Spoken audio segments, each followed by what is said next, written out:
Bonjour à tous et bienvenue dans ce webinaire de présentation du planning des développements liés au Ségur. Donc, je me présente, je m'appelle Karine Hébert, je m'occupe du e-learning et des ressources pédagogiques au sein de la Société Atlantide.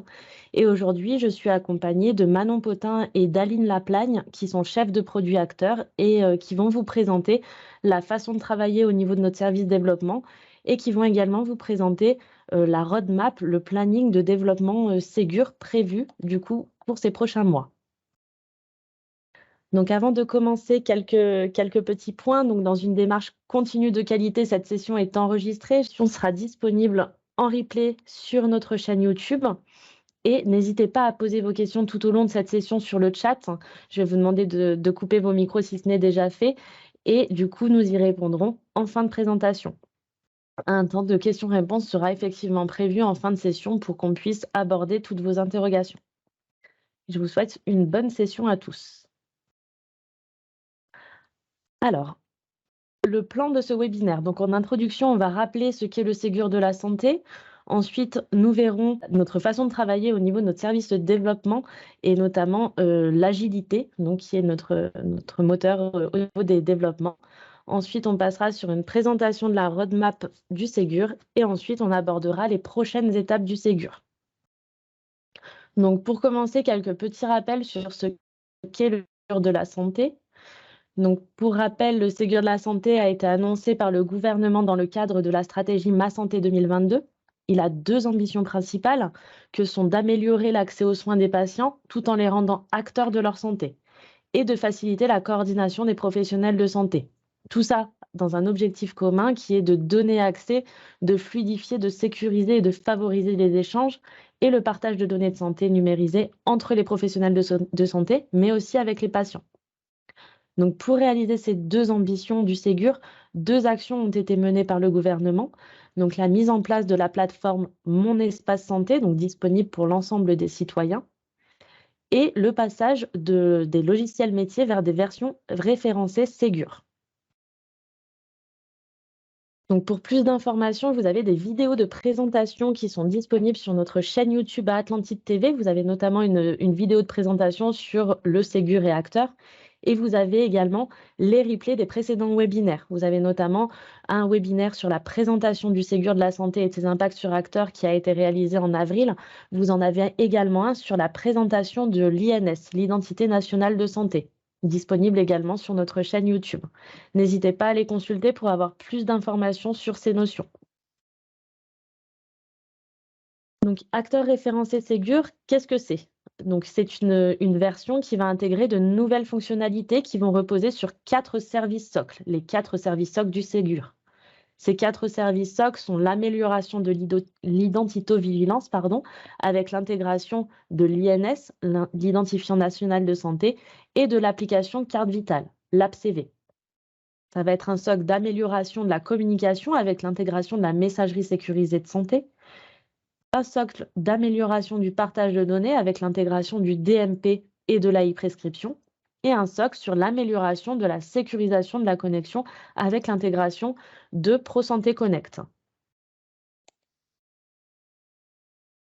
Au niveau du Ségur, du coup, des cas d'usage sont à réaliser pour prouver que les fonctionnalités du Ségur sont bien utilisées et prises en main par les professionnels de santé.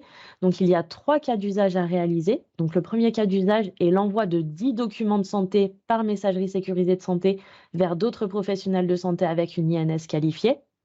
Le deuxième, c'est l'envoi d'un message de test par messagerie sécurisée de santé vers l'adresse de messagerie citoyenne de test. Et le dernier, c'est l'envoi de 10 documents de santé vers le DMP avec une INS qualifiée. Donc ces cas d'usage doivent être obligatoirement réalisés pour sécuriser la ROSP et pour prouver que vous utilisez les fonctionnalités du Ségur. Donc ces cas d'usage sont à réaliser rapidement, pour ne pas dire dès réception de la livraison de la version référencée Ségur d'acteurs. À ce titre-là, je vais laisser la main à Manon, vous présenter notre façon de travailler sur les développements agiles et vous présenter ensuite la roadmap. Manon, je te laisse prendre la parole. Bonsoir. Alors effectivement, petit point théorique, et puis pour le contexte un petit peu, je pense que vous devez en avoir certainement entendu parler ou l'avoir ressenti. On sort d'une période un petit peu tunnel sur les développements, où on était un peu focus sur les développements Ségur. Et là, l'idée, donc, c'est de remettre une méthode plus agile de travail en place. Une méthode agile, ça veut dire se recentrer justement sur les besoins utilisateurs. Donc d'avoir une démarche un peu plus ouverte sur vos besoins, sur vos retours, etc. L'idée, c'est de travailler en itération, donc c'est-à-dire de travailler sur le développement d'une partie de fonctionnalités, vous la livrez assez rapidement pour que qu'on puisse avoir des retours aussi rapidement et réorienter ou améliorer en fonction de vos retours. Cette idée-là vous permettra aussi du coup de voir un petit peu, de mettre un petit peu en perspective la roadmap que je vais vous présenter tout à l'heure, puisqu'effectivement l'idée c'est d'avoir une roadmap qui agit comme une ligne conductrice, une ligne directrice, mais qui reste évolutive et centrée sur les besoins utilisateurs. Donc l'idée, c'est pas forcément de mettre des deadlines très figées, mais simplement d'avoir une grande orientation. Dans la même idée, je profite de ce temps que nous avons d'échange pour vous informer que nous sommes en train de mettre un projet en place, un projet de panel utilisateur qui consisterait justement à, à nous entourer d'un certain nombre d'utilisateurs clients qui souhaiteraient travailler avec nous pour justement pouvoir échanger tout au long de notre processus de développement sur le métier, sur le logiciel, sur votre façon de travailler, pour vous permettre par exemple de tester l'outil avant de le déployer à l'ensemble des utilisateurs, etc. Pour être vraiment en phase avec vos besoins. Alors ce panel utilisateur, pour l'instant, il est encore en construction. On essaye de réfléchir un petit peu à comment on pourrait mener ce projet à bien. Et bien sûr, on en reparlera un peu plus tard, ou enfin le moment venu, voilà. Alors cette roadmap, Karine, si tu veux bien. Voilà, alors cette roadmap, comme vous pouvez le voir, elle nous donne une orientation donc sur l'année que nous avons un peu devant nous, jusqu'à peu près l'été prochain. Et on a fait un focus sur les travaux liés au Ségur principalement.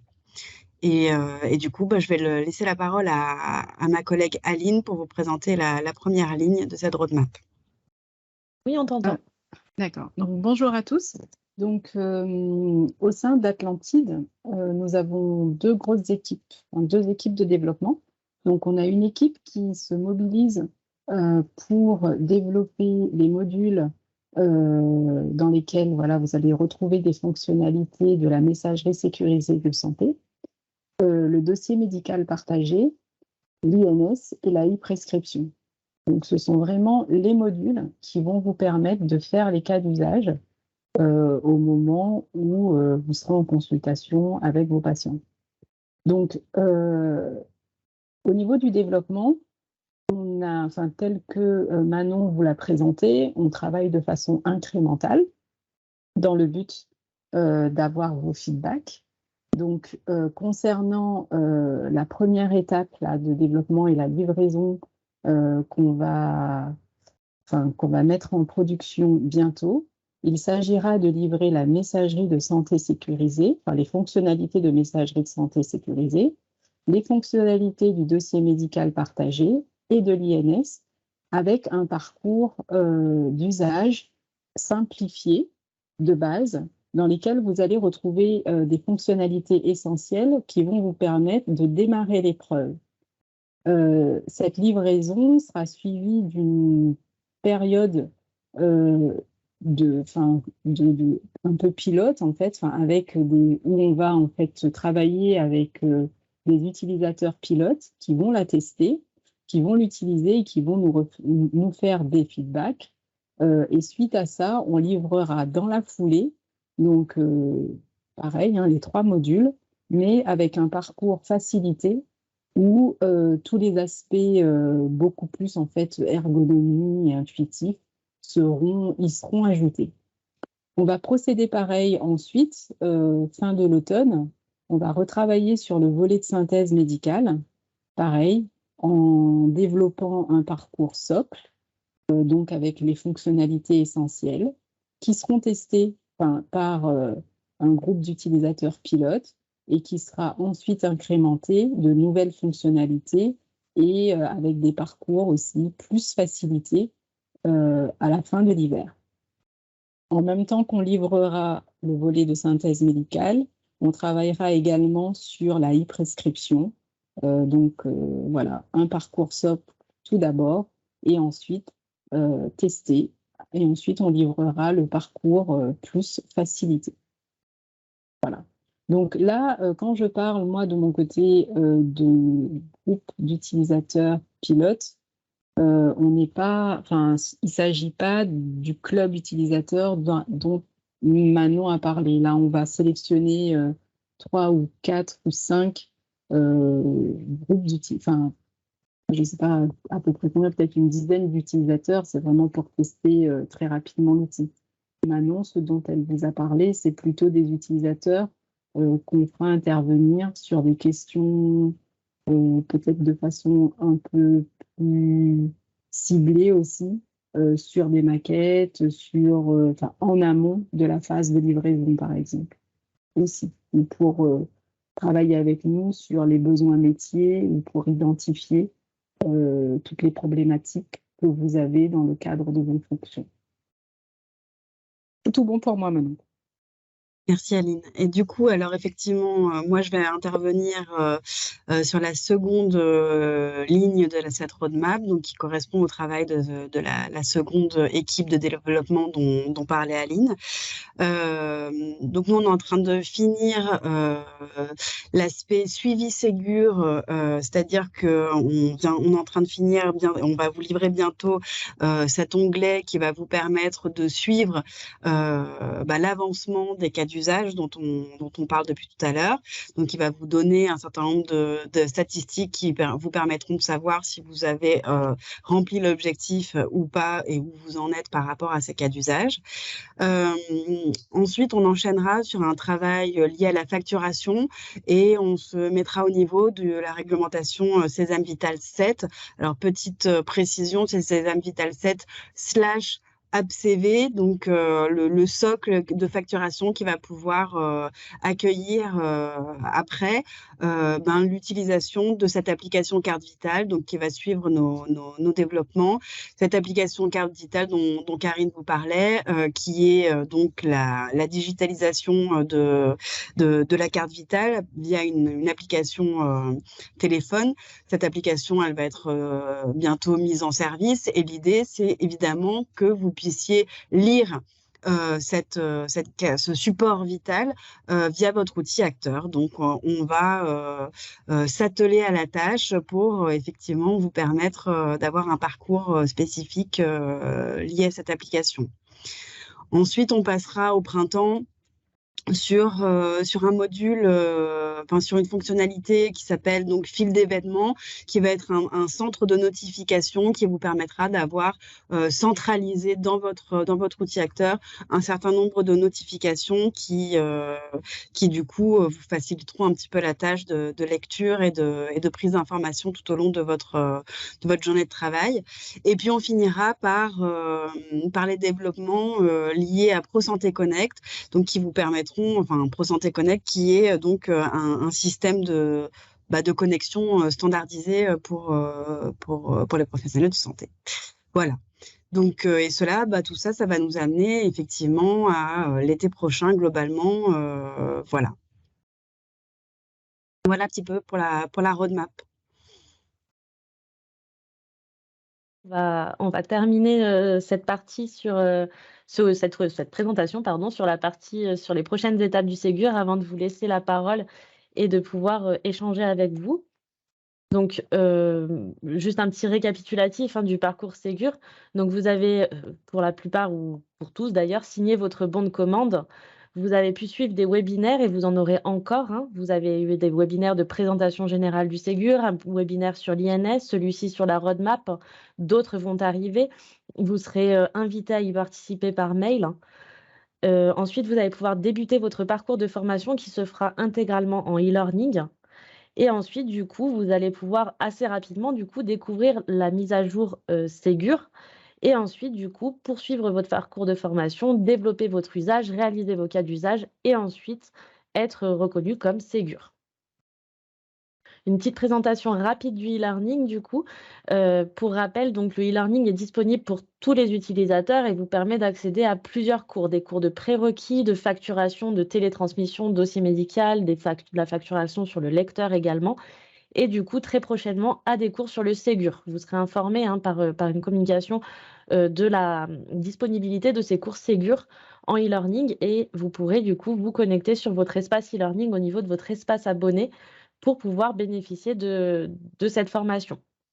Le prérequis du coup pour disposer du e-learning, c'est d'avoir une adresse mail validée. Et dessus, vous allez pouvoir retrouver plusieurs ressources, notamment des vidéos, des liens vers des articles du guide d'utilisation et votre attestation de formation du coup pour prouver que vous avez bien suivi la formation sur le Ségur.